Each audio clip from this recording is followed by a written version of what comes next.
आतंकियों का सफाया करने के लिए इजराइल ने 72 घंटों में 6 मुस्लिम देशों में तबाही मचा दी।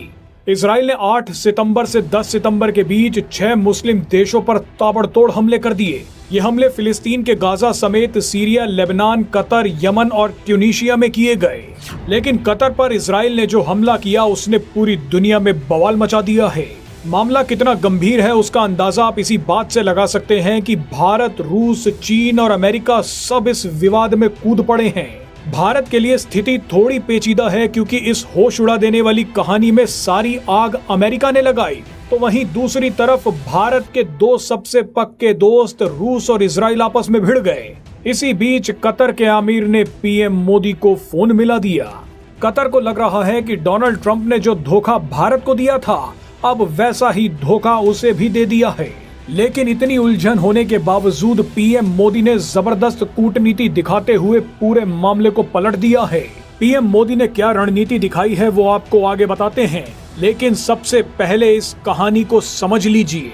दरअसल एक्सपर्ट्स का मानना है कि अमेरिका से ग्रीन सिग्नल मिलने के बाद ही इजराइल ने कतर पर हमला किया है, क्योंकि अमेरिका की इजाजत के बिना इजराइल मिडिल ईस्ट के इतने ताकतवर देश पर इतनी जल्दी हाथ नहीं डालता। तभी तो कतर ने एक बड़ा बयान देते हुए अमेरिका पर आरोप लगा दिया। कतर ने कहा कि अमेरिका ने हमें धोखा दिया है, क्योंकि अमेरिका इजराइल के ऑपरेशन के बारे में जानता था और जैसे ही इजराइल एयर स्ट्राइक करने वाला था उससे कुछ मिनट पहले ही अमेरिका के अधिकारियों ने हमें इसके बारे में जानकारी दी। इस जानकारी का हमें कोई फायदा नहीं मिला क्योंकि बहुत देर हो चुकी थी।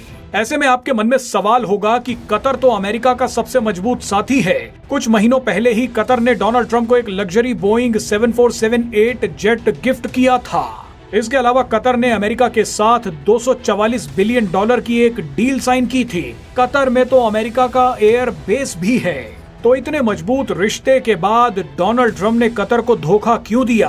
क्यों इजराइल को इजाजत दी कि वो कतर में बैठे हमास के टॉप लीडर्स को उड़ा दे, जबकि खुद अमेरिका ने लिखित में ये ऐलान कर रखा है कि हमास के लीडर्स कतर में रुक सकते हैं, क्योंकि कभी अगर शांति प्रस्ताव पर बात करने की नौबत आई तो कोई ऐसा देश होना चाहिए जहां हमास और इजराइल को बैठाया जा सके।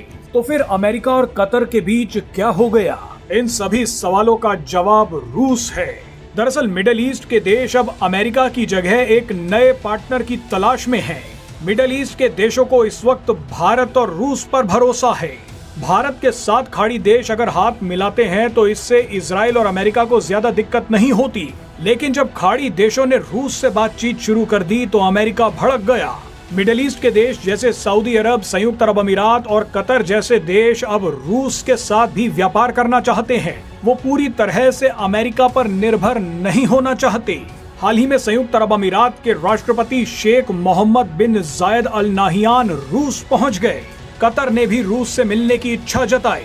बस इसी बात से अमेरिका भड़क गया, और इतना भड़क गया कि कतर पर हमला करने आए इजरायली जहाजों में पेट्रोल भरने के लिए अमेरिका ने कतर में अपने एयरबेस का ही इस्तेमाल कर लिया। इस घटना से कतर इतना नाराज हो गया कि उसने रूस के विदेश मंत्री सरगेई लावरोव से मुलाकात कर ली। कई खाड़ी देशों ने रूस से संपर्क किया है। रूस के अलावा ये खाड़ी देश अब भारत के संपर्क में भी हैं। इजराइल का हमला होते ही कतर के आमिर ने पीएम मोदी को फोन मिला दिया और यहीं पर पीएम मोदी ने एक जबरदस्त कूटनीतिक दांव खेल दिया।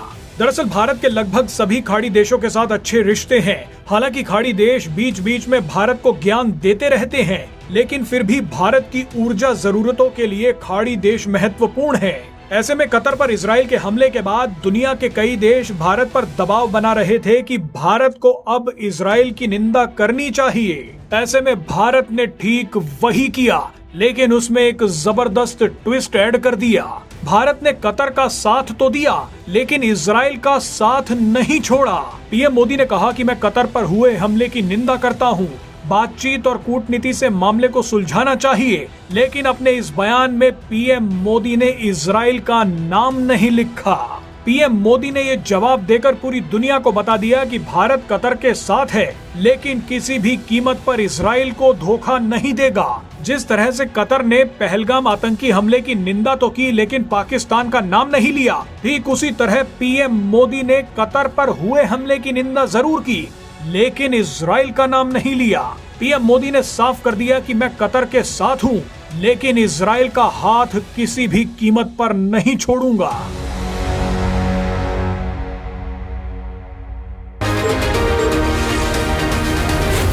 Z News.